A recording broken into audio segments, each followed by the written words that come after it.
বছৰ ইয়াত যিহেতু এক প্ৰত্যাহ্বানৰ সৃষ্টি কৰিছে আপোনালোকে ব্যক্তিগত খণ্ডৰ বিদ্যালয়ৰ ছাত্ৰ ছাত্ৰী একেবাৰে নাই এইখন গাঁৱত 100% আপোনাৰ স্কুলত অধ্যয়ন কৰি আছে পুষ্টিকৰ খাদ্য যোগান ধৰিছে গোটাই বিষয়টোক লৈ আপুনি কি কয় সাধাৰণতে মই 2015 চনত দায়িত্ব লোৱাৰ পৰা এই বিদ্যালয়খনক এটা আদৰ্শ বিদ্যালয় ৰূপে গঢ় দিয়াৰ কাৰণে চেষ্টা চলাই আহিছোঁ আৰু সেইমতে বিদ্যালয়ৰ যিখিনি মধ্যাহ্ন ভোজনৰ শাক চব্জি অন্যান্য মানে দৰকাৰ সেইখিনি মই বিদ্যালয়তে উৎপন্ন কৰিবলৈ চেষ্টা কৰিছোঁ আৰু সেই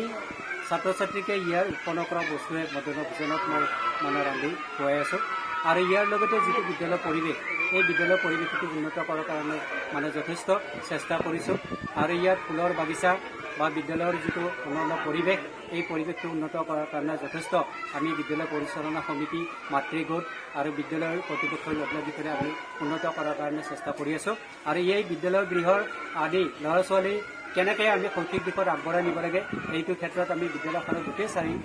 চাৰি বেৰৰ ভিতৰত বিদ্যালয় মানে পেইণ্টিং কৰিছোঁ আৰু পেইণ্টিং কৰি তাৰ সহায়ত ল'ৰা ছোৱালীক কিয়ালামৰ সহায়ত আমি সকলো ল'ৰা ছোৱালীক বুজাবলৈ চেষ্টা কৰি আছোঁ ইয়াৰ লগতে প্ৰাইভেট স্কুলক আমি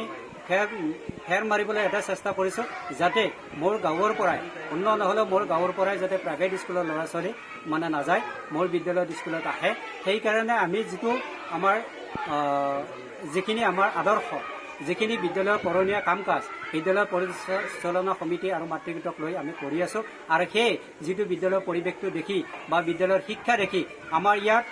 প্ৰাইভেট স্কুলত এজনো ল'ৰা ছোৱালী নাই আগতে আছিলে 15-20জন ল'ৰা ছোৱালী প্ৰাইভেট স্কুলত গৈছে সেইখিনি নিৰ্মূল কৰিবলৈ আজিৰ পৰ্যায়ত মই সক্ষম হৈছোঁ